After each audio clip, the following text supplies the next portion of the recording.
Oke, terima kasih kelompok 1. Kita pindah lagi, masih pertanyaan yang sama ya. Silakan kelompok B4.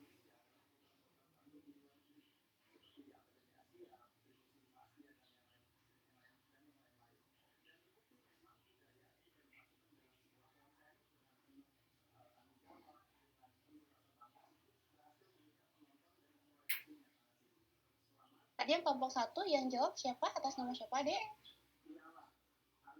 Najwa ya? Iya, Ibu Najwa, 1831. Oke, terima kasih Najwa. Silakan kelompok B4. Masih pertanyaan yang sama, yaitu pertanyaan nomor 1.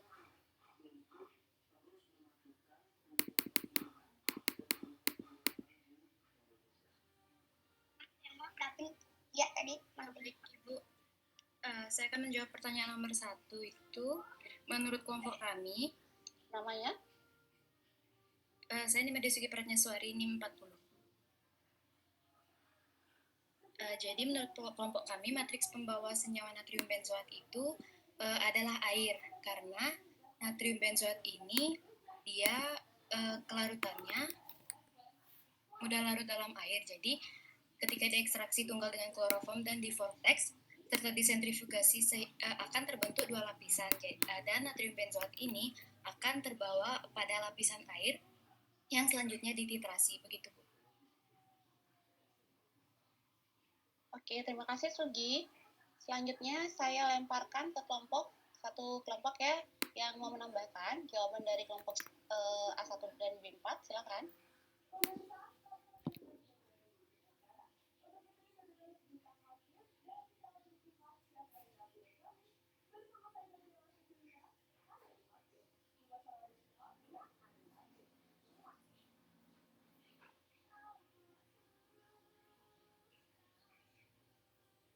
Izin menambahkan, Ibu. Ya, silakan. Dengan siapa? Kelompok berapa? Saya perwakilan dari kelompok 3, atas nama Kalinia Pratiwi NIM 3, Bu. Kelompok 3 apa? A, B, C, D? 3A. 3A. A3? Unitnya ya. Oke, silakan. Jadi jawaban saya sama seperti kelompok 1 tadi, Bu. Jadi pembawa matriks di sini adalah kloroform. Karena di sini kami melihat dari pemberian natrium benzoat, yaitu pemberiannya berupa granul putih, lalu juga kelarutannya itu mudah larut dalam air dan agak suka larut dalam etanol ataupun senyawa yang bersifat nonpolar lainnya. Oleh karena itu kami menyimpulkan bahwa etanol ini, bahwa natrium benzoat ini nantinya itu pada saat dilakukan ECC itu akan larut dalam fase pembawa yaitu air, sedangkan matriksnya itu larut dalam senyawa yang bersifat nonpolar. Dalam praktikum ini pada bahan itu ada kloroform yang bersifat nonpolar. Jadi kami simpulkan bahwa pembawa matriksnya itu adalah kloroform. Seperti itu. Terima kasih. Oke, terima kasih. Mungkin ada yang punya pendapat lain lagi? Silakan. Atau ada yang punya jawaban berbeda dengan kelompok yang sedang memberikan pendapat? Silakan.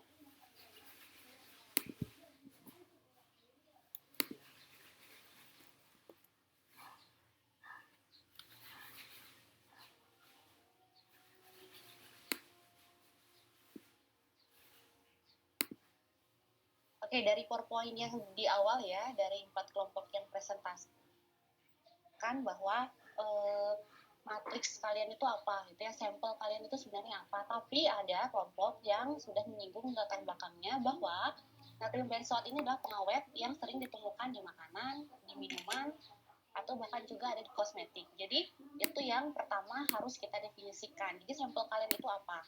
Ya, jadi matriks itu adalah dengan kata lain matriks adalah tempat beradanya si senyawa yang kalian ujikan atau si analit kalian, yaitu natrium benzoat. Sehingga kalau dari latar belakang kalian, walaupun di prosedurnya kalian tidak definisikan sampel kalian matriksnya apa gitu ya, tapi saya kemudian menyimpulkan bahwa kalian seharusnya sudah mengetahui bahwa matriks kalian itu adalah matriks makanan kah, matriks minuman kah, atau matriks kosmetik kah gitu ya. Tapi tadi banyak yang menyinggung bahwa matriksnya adalah makanan. Nah, ketika matriksnya makanan, kalian harusnya bisa mendefinisikan juga makanan itu bisa yang berminyak, bisa yang tidak berminyak.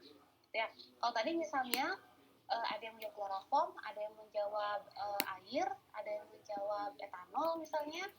Nah, itu adalah fase di mana analit kalian berada pada akhirnya menurut asumsi kalian, gitu ya. Jadi bukan matriks yang saya harapkan, gitu ya. Maksudnya bukan matriks yang saya maksud. Tapi matriks yang di pertanyaan satu itu yang saya maksud adalah matriks sampel kalian itu apa. Ya, jangan sampai kalian memisahkan satu analit, tapi kalian nggak tahu sampel yang kalian analisisnya apa. Kan bukan ujuk-ujuk natrium benzoat, kalian tambahkan air, kemudian kalian ekstraksi lagi. Kan tidak ya, seharusnya ada sampel si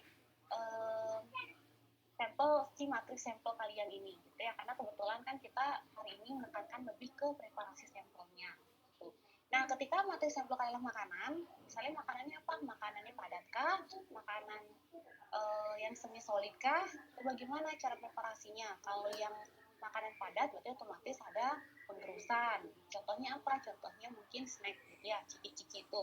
Kalian gerus dulu, kemudian dilarutkan dengan parut yang sesuai, diambil dilarutkan dengan parut sesuai, kemudian divortex, kemudian disentrifuge, sehingga dapatlah supernatan. Tapi sisa-sisa manis yang lain, anggap aja nih homogi gitu ya. Homogi itu kalian misalnya pengawetnya lah natrium benzoat. Berarti nggak mungkin dong homogi yang masih utuh, yang masih panjang itu kalian langsung tambahkan pelarut, kan tidak ya. Tapi kalian hancurkan, kalian timbang sejumlah sekian, kemudian kalian tambahkan sejumlah sekian pelarut, kalian kocok, tidak menggunakan tangan ya, tapi menggunakan alat bantu vortex untuk pengocokan yang maksimal selama beberapa waktu, apakah 15 menit, apakah 10 menit, apakah setengah jam, untuk memastikan bahwa kontak antara pelarut dan matriks bawah kalian itu besar, gitu ya, sehingga si analit yang kalian cari dia bisa tertarik dengan sempurna ke dalam pelarut, ke fase pelarutnya. Nah, kemudian setelah di vortex, kalian sentrifuge. Sentrifuge itu fungsinya apa? Untuk memisahkan fase padat dengan fase cairnya. Di mana fase cair inilah yang akan kita ambil untuk analisis selanjutnya, yaitu untuk ekstraksi cair-cair, gitu ya. Jadi bisa dengan disentrifuge atau bisa dengan disaring sebenarnya ya. Kalau mau lebih simpelnya bisa menggunakan sentrifuge. Jadi langsung aja supernatan, yaitu pelarut yang ada di bagian atas, di bawahnya kan endapan si homogi tadi itu, si sisa matriks homogi itu. Kemudian bagian atasnya lah si supernatannya. Nah, supernatan inilah nantinya yang akan kita ekstraksi cair-cair. Nah, kemudian fase dari ekstraksi cair-cair itu baru nanti akan kalian filtrasi. Gitu ya. Karena metode yang kalian ajukan adalah filtrasi ya, sesuai dengan petunjuk praktikum. Oke, ada pertanyaan dulu untuk pertanyaan nomor 1, adik-adik. Apakah sudah cukup jelas? Tadi ada sebenarnya ya di satu room, satu kelompok itu sudah saya catat sempat mendiskusikan hal ini ya. Jadi ada yang berargumen di kelompok tersebut bahwa matriks ini kemungkinan adalah makanan atau minuman, gitu ya. Jadi saya harapkan sebenarnya kelompok yang berargumen tadi di breakout session tersebut menjawab bahwa makanan atau minuman matriksnya atau kosmetik. Ya, tapi tadi sudah saya catat sih kelompok mana ya. Oke, kita next ya. Ada pertanyaan dulu untuk pertanyaan nomor 1, Dede? Sebelum kita ke pertanyaan yang lain.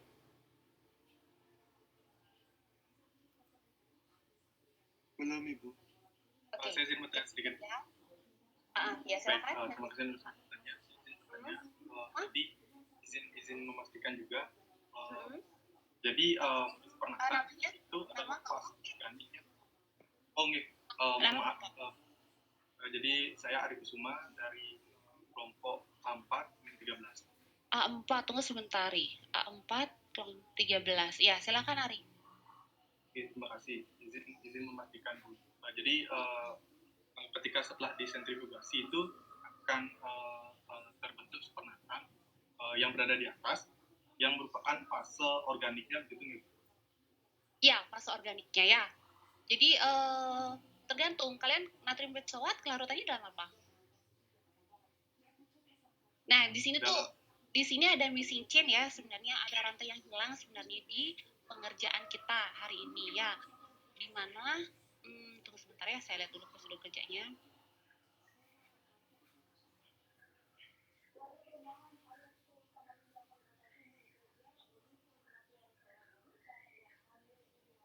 Oke, Jadi kalau di sini ini adalah sampel simulasi ya kalau di prosedur kerja yang kita punya di petunjuk praktikumnya.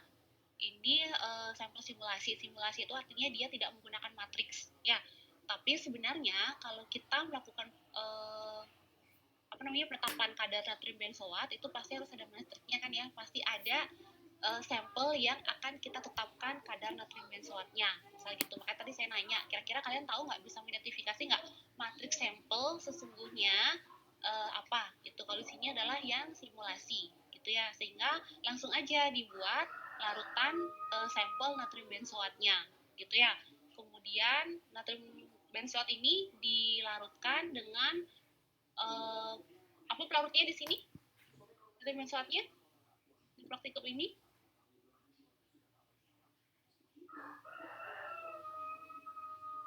Dengan menggunakan kloroform. Ekstraksinya dengan kloroform ya, tapi di sini nggak ada nih. Siapkan, ya silakan. Baik, saya Juli 2019 untuk yang kita gunakan melarutkan matriksnya itu air, Ibu. Air ya. Karena Nah, natrium benzoatnya kita larut dalam air. Iya. Jadi ada beberapa hal ya yang hilang di sini ya, yang masih kurang lengkap, nanti kita lengkapi bersama ya. Saya bacakan ya prosedur kerjanya. 1. Lakukan pembakuan larutan NaOH ya, karena kita akan melakukan titrasi, jadi NaOH-nya dibakukan terlebih dahulu. Kenapa? Karena NaOH itu dia cukup tidak stabil gitu ya. Jadi sekarang dibuat, kalau besok digunakan berarti harus kita bakukan ulang.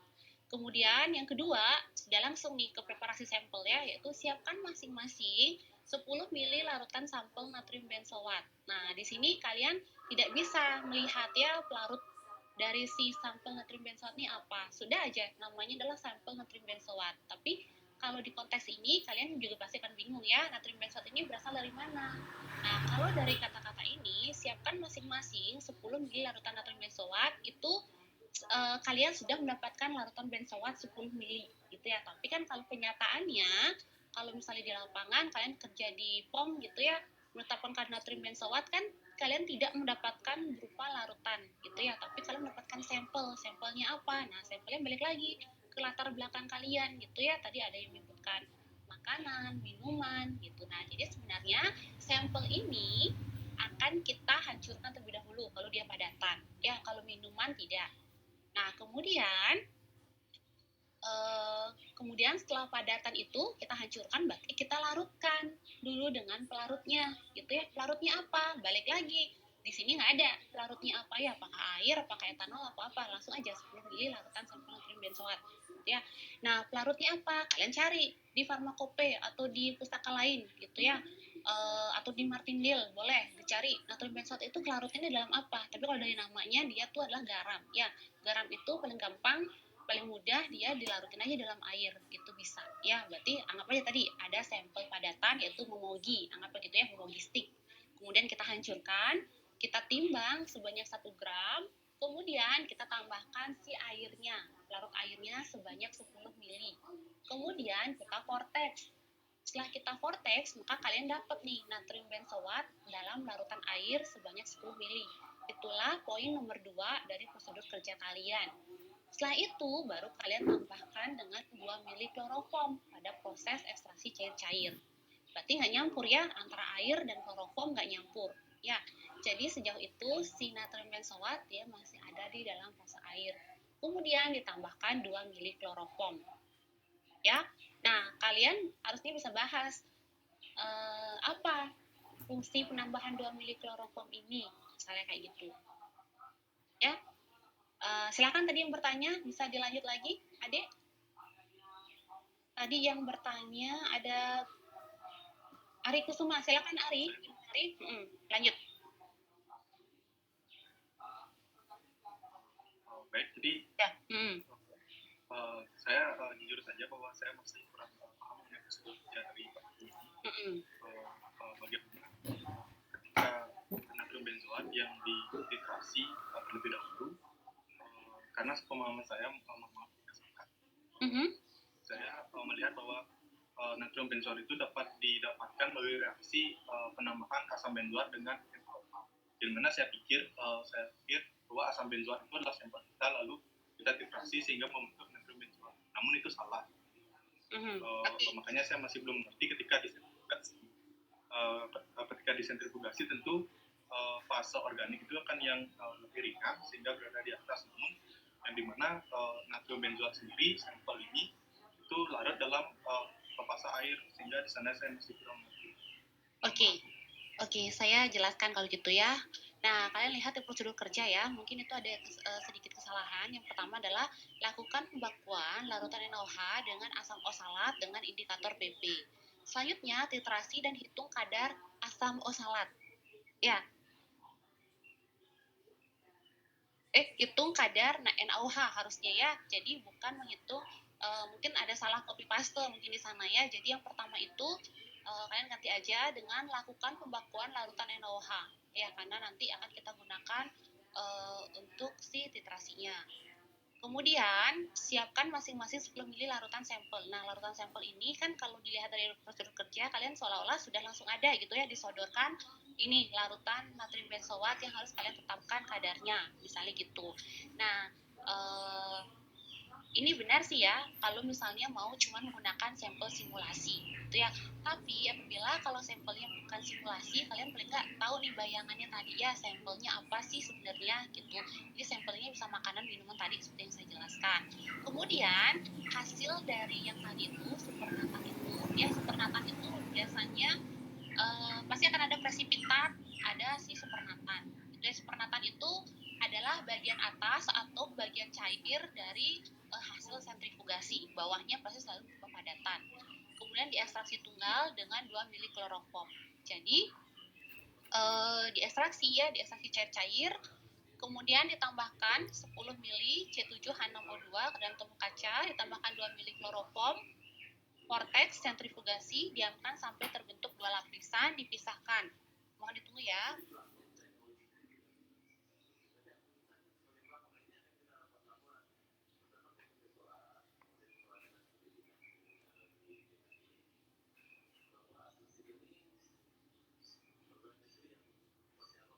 Kemudian ekstraksi, diambil 55 ml lapisan air tersebut, masukkan dalam tabung titrasi 25 ml, tambahkan obat tetes indikator PP. Kemudian ekstraksi diulang dengan hal yang sama menggunakan 5, 8, 10 ml kloroform. Ekstraksi diulang untuk volume 5 ml kloroform menggunakan durasi waktu 5. Oke, jadi poin nomor 4 dan poin nomor 5 dari si prosedur kita itu dia adalah pengulangan saja ya. Pengulangan kenapa? Karena tujuan praktikum kalian adalah bagaimana pengaruh volume dan bagaimana pengaruh durasi. Jadi poin prosedur kerja nomor 4 dan nomor 5 itu adalah untuk menjawab tujuan praktikum kalian yang nomor 2 dan nomor 3 kalau nggak salah ya di tujuannya tadi. Nah, kemudian sebenarnya ini agak simpel ya. Jadi kalau seandainya sampel kita adalah berupa, saya tanya dulu, kalian semua kelompok mengikuti prosedur ini kah atau ada yang beda?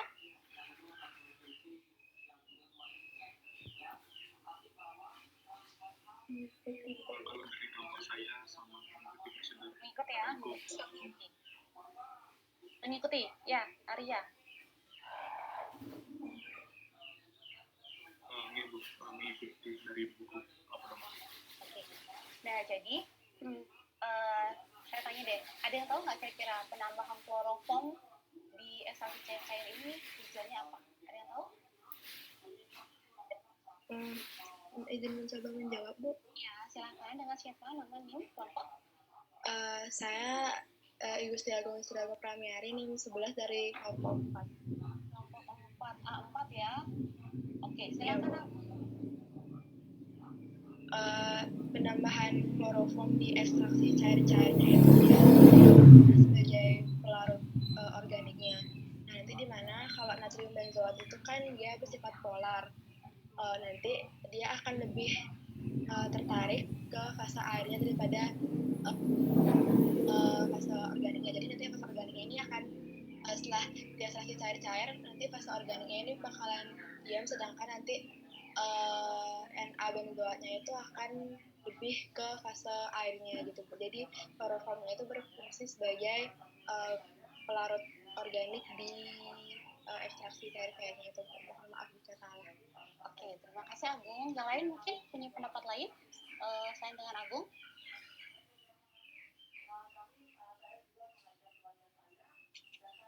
Oke, jadi satu pertanyaan ini kita bisa menjawab beberapa pertanyaan sekaligus ya. Pertanyaan yang tadi ya, jadi pertanyaan nomor 3 sudah bisa terjawab ya, bagaimana prosedur preparasi sampel yang dilakukan. Nah, kebetulan kalian preparasi sampelnya itu tadi berarti adalah larutan natrium benzoatnya langsung dikasih berupa larutan gitu ya.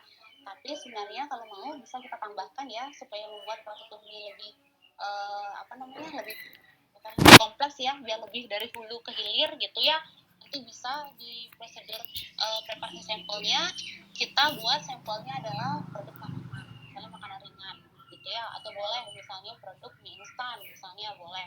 Nanti kita hancurkan dulu, dihancurkan untuk si produk makanannya, makanan padatnya, kemudian tambahkan air karena kelarutan natrium benzoat dalam air, baru kemudian diekstraksi cair-cair ya, sampai dia siap untuk dititrasi. Itu adalah tahap dari preparasi sampel. Mohon maaf ya, ini anak-anak. Gandhi, adik. Pelan-pelan ya. Iya, kan kita adiknya ya. Iya, hati-hati nak. Oke, jadi bisa ya langsung dijawab. Jadi nanti bisa kalian revisi untuk laporan akhirnya ya. Nanti prosedurnya kita anggap saja kita punya sampel tadi ya, matriks yang makanan ringan, kemudian kita hancurkan, kita tambahkan pelarutnya yaitu air, kemudian baru kita ekstraksi cair-cair sampai dia siap pakai untuk titrasinya. Itu baru tahapan preparasi sampel gitu ya. Nah, minggu depan itu ada Bu Widi yang ECC gitu ya, mungkin Bu Widi ada metode lain lagi untuk si preparasi sampelnya, tapi untuk yang sekarang karena saya melihat dari prosedur kerja yang sudah kalian buat gitu ya, saya merasa bahwa ada sesuatu yang hilang dari si prosedur kerja ini gitu ya. Jadi saya rasa mungkin masih banyak yang bingung bahwa bagaimana sampel ini datangnya, kemudian bagaimana ekstraksinya. Nah, kemudian tadi masalah yang kloroform tadi gitu ya, sebenarnya kalau sudah dalam air itu sebenarnya kita nggak usah ekstraksi cair juga nggak jadi masalah gitu ya. Kenapa? Karena natrium benzoat larutnya dalam air gitu ya. Selama yang dalam air itu kita titrasi, tidak ada lagi yang bersifat asam selain tidak ada lagi yang memiliki kualitas yang sama dengan si natrium benzoat, saya rasa nggak jadi masalah ya. Kenapa? Karena kalian prosedurnya simpel ya, cuman larutan ditambahkan dengan kloroform gitu ya, larutan air, pas air ditambahkan kloroform, terus yang kalian ambil larutan airnya. Lalu kenapa kalian harus menambahkan kloroformnya? Harusnya nggak usah aja tambahkan kloroformnya, karena tuh juga yang kalian titrasi ya di fase airnya, bukan begitu? Dari prosedur kerja kalian atau bagaimana Dede?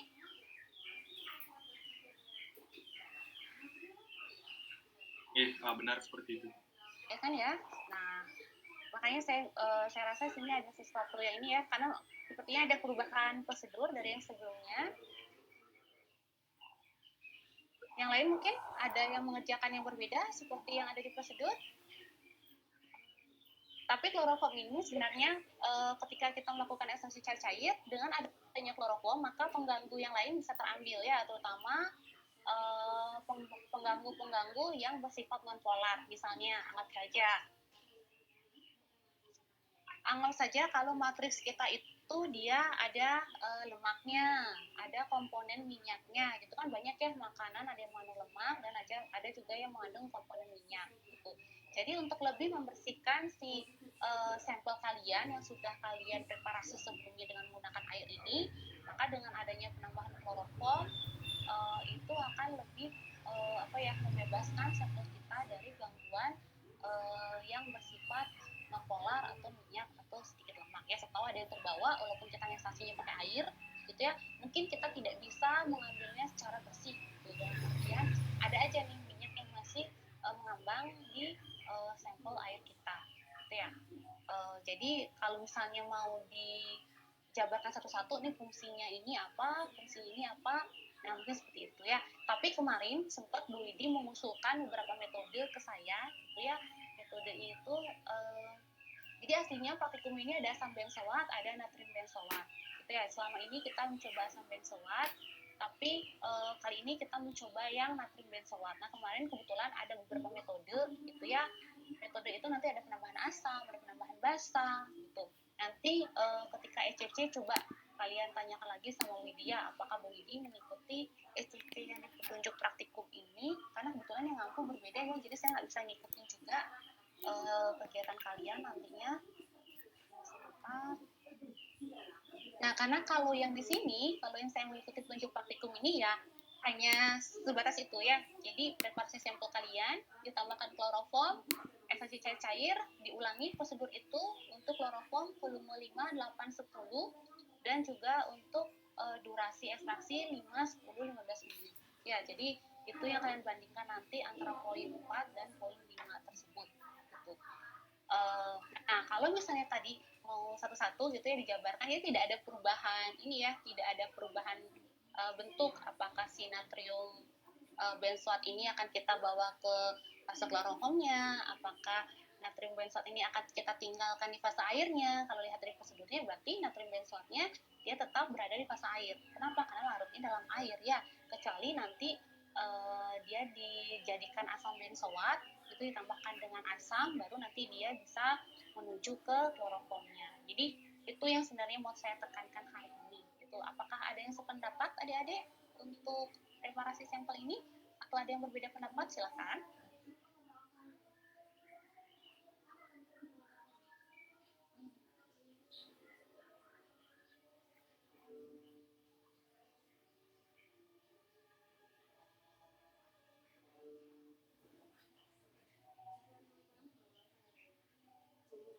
Ada yang masih bingung dengan prosedur kerja ini? Saya izin bertanya, Bu. Iya. Oh ya, silakan. Yang pertama, siapa tadi? Saya, Bu. Perkenalkan, saya Tresia, Bu. NIM 62. Tunggu, Tres. NIM 62, kelompok berapa, Tres?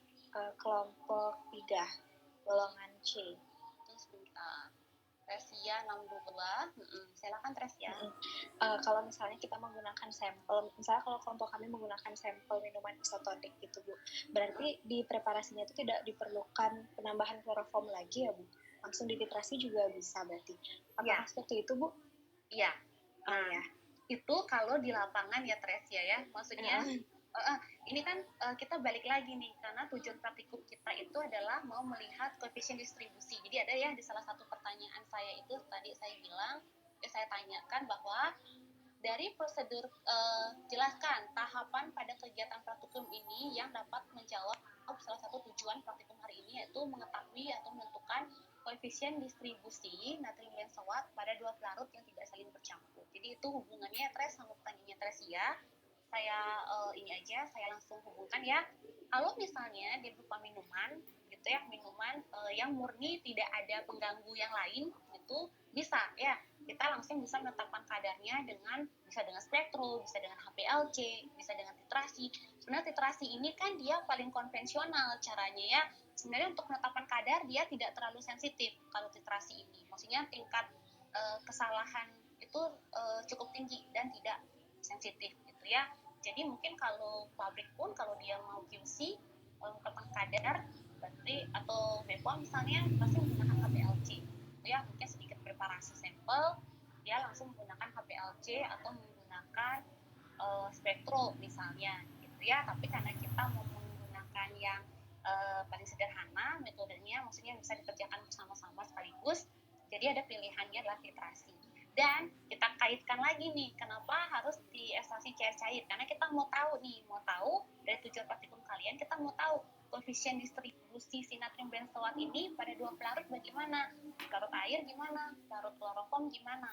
Itu nanti perbandingan antara air dan kloroform itu akan menjadi konstanta distribusi kalian. Jadi menjadi koefisien distribusi kalian. Itu adalah jawaban sekaligus menjawab pertanyaan nomor 10 dari saya ya. Saya kira pertanyaan 10 dari 11 ya, itu menjawab pertanyaan nomor 10 dari saya, yaitu tahapan kemana nih yang menjawab tujuan kalian untuk menentukan koefisien distribusi. Kenapa? Karena saya mau tahu kira-kira kalian dari modul yang diberikan dengan tujuan yang kalian inginkan, kalian tahu nggak sebenarnya tahapan mana sih yang akan menjawab pertanyaan kalian. Jadi makanya saya taruh tadi di pertanyaan ini. Gitu. Gimana Tres ya? Bisa dipahami dulu Tres? Berarti tetap dilakukan ekstraksi cair-cair ya Bu? Enggak, kalau misalnya untuk Enggak, untuk di praktikum. kalau praktikum iya, Ya. kan kita harus menjawab tujuan praktikum ya. Ya Bu, makasih Bu. Kemudian apa namanya? Nah, tapi yang lain sudah paham ya? Sudah paham bahwa pertanyaan nomor 10 tadi itu kalian akan mendapatkan angkanya dari mana? Sudah ya? Maksudnya kalian bisa menjawab tujuan praktikum kalian proses distribusi itu dari prosedur yang mana, menghasilkan data mana, itu sudah bisa? Sudah ketemu ya? Sudah dapat? Sudah paham?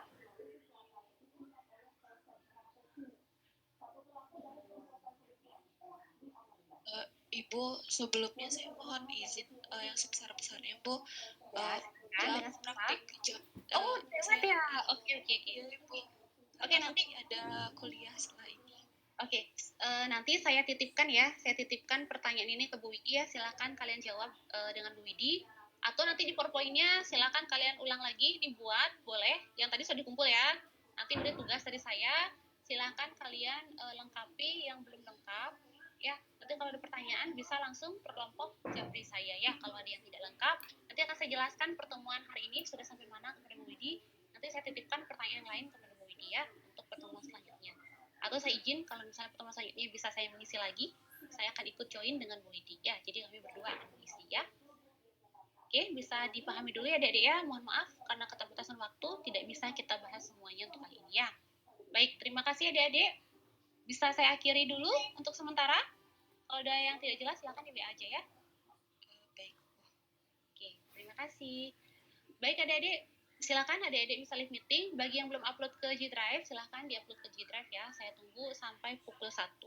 Silakan adik-adik bisa live meeting. Sampai ketemu lagi ya. Yang selamat merayakan bagi yang merayakan Hari Raya Kuningan ya. Terima kasih. Silakan.